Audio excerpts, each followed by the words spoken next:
Assalamualaikum warahmatullahi wabarakatuh. Kami dari kelompok 9 ingin mempresentasikan hasil diskusi kami yang berjudul penyajian dan pengungkapan. Di sini ada rekan saya Veronica Asmara, saya Pina Maharani. Pengantar. Salah satu standar yang diatur dalam standar akuntansi adalah cara penyajian dan pengungkapan. Di samping cara pengukuran, penyajian di sini dimaksudkan bagaimana laporan keuangan dibuat dan bagaimana informasi mengenai posisi dan hasil usaha perusahaan itu diungkapkan melalui berbagai cara pengungkapan. Walaupun ada prinsip pelaporan yang umum, ternyata dalam kenyataannya karena tuntunan kebutuhan apakah dari pemilik, manajemen, regulator, dan beberapa industri yang membutuhkan pelaporan tidak seperti bentuk pelaporan yang umum. Justru itu lahir standar akuntansi yang khusus, misalnya dalam industri perbankan dan asuransi. B. Pengungkapan memadai dalam laporan keuangan. Standar pelaporan ketiga berbunyi pengungkapan informasi dalam laporan keuangan harus dipandang memadai, kecuali dinyatakan lain dalam laporan auditor. Dalam prinsip akuntansi dikenal prinsip full disclosure. Prinsip ini mengharapkan agar laporan keuangan dapat menyajikan informasi secara penuh atau full. Namun prinsip ini dijabarkan lagi dalam berbagai standar lain yang mengaturnya. Secara umum ada 3 pengertian disclosure yang pengungkapan, yaitu pertama full disclosure, yang kedua adequate disclosure, yang ketiga fair disclosure. Full disclosure diartikan bahwa informasi disajikan secara penuh, sedangkan adequate sepantasnya dan fair seperlunya. Standar akuntansi sebenarnya sangat konservatif, dia hanya mewajibkan yang bersifat adequate saja. C. Metode penyajian khusus. Pertama, penyajian dan pengungkapan laporan keuangan bank. Laporan keuangan bank terdiri dari yang pertama neraca, yang kedua laporan laba rugi, yang ketiga laporan arus kas, yang keempat laporan perubahan ekuitas, dan kelima catatan atas laporan keuangan. Selanjutnya ada laporan keuangan bank. Yang pertama neraca. Bank menyajikan aktivitas dan kewajiban dalam neraca berdasarkan karakteristik dan disusun berdasarkan urutan likuidasinya. Dengan memperhatikan ketentuan yang diatur dalam PSAK lainnya, penyajian pada neraca atau pengungkapan pada catatan atas laporan keuangan mencakup, tetapi tidak terbatas pada unsur-unsur aktiva, kewajiban, dan ekuitas. Yang kedua ada laporan laba rugi. Bank menyajikan laporan laba rugi dengan mengelompokkan pendapatan dan beban menurut karakteristik dan disusun dalam bentuk berjenjang yang menggambarkan pendapatan atau beban yang berasal dari kegiatan utama bank dan kegiatan lain.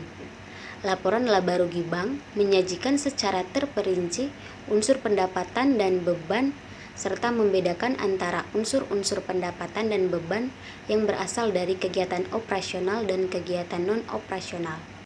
Di sini kami akan menyajikan kelompok materi kami, yaitu laporan keuangan bank. Di laporan keuangan bank ini ada terbagi dua, yaitu laporan perubahan ekuitas, laporan arus kas.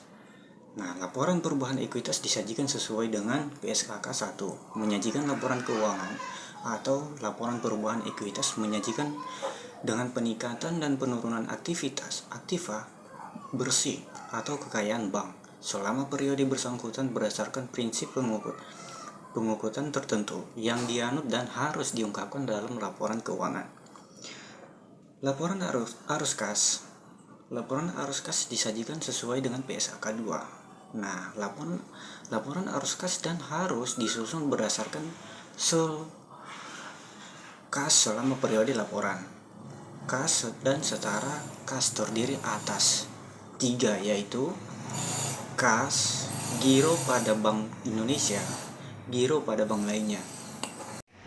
Selanjutnya ada laporan laba rugi. Dengan memperhatikan ketentuan yang diatur dalam PSAK lainnya, penyajian pada laporan laba rugi atau pengungkapan pada catatan atas laporan keuangan mencakup, tetapi tidak terbatas pada unsur-unsur pendapatan dan beban berikut.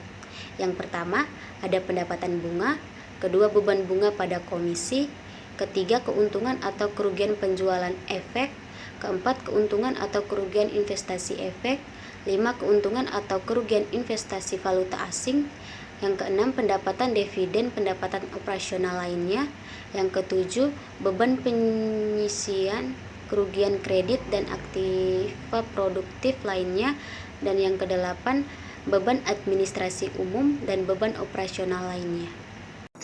Salah satu hal mendasar dalam pengelolaan risiko bank adalah pengelolaan atau kesesuaian aktiva dan kewajiban, termasuk pengelolaan perbedaan jatuh tempo, maturity gap, dan rentang risiko tingkat bunga atau interest risk speed.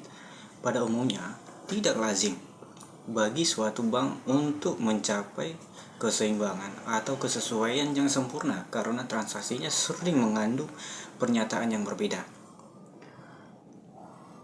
Posisi yang tidak seimbang ini berpotensi meningkatkan laba, tetapi juga dapat meningkatkan risiko kerugian. Pengelolaan jatuh tempo setiap aktiva pada setiap bank berbeda-beda dan penerapannya akan berbeda pula untuk jenis-jenis aktiva dan kewajiban tertentu. Contoh, periode waktu yang digunakan sebagai dasar pengelompokan yaitu ada 5. Yaitu sampai dengan 1 bulan, lebih dari 1 bulan sampai dengan 3 bulan, lebih dari 3 bulan sampai dengan 1 tahun, atau lebih dari 1 tahun sampai dengan 5 tahun, dan 5 tahun ke atas itu maka akan memiliki kerugian. Adapun konsentrasi aktiva, kewajiban, dan unsur-unsur di luar negeri, bank harus mengungkapkan konsentrasi yang signifikan dari aktiva, kewajiban, dan unsur-unsur di luar neraca. Pengungkapan tersebut bisa berdasarkan daerah geografis, kelompok nasabah atau industri, atau konsentrasi risiko lain. Pada bank juga harus mengungkapkan risiko mata uang asing yang signifikan. Bank ini mengungkapkan konsentrasi distribusi, aktiva dan sumber kewajiban yang signifikan karena merupakan petunjuk bermanfaat atas risiko potensial yang terkandung dalam realisasi aktiva dan dana yang tersedia bagi bank.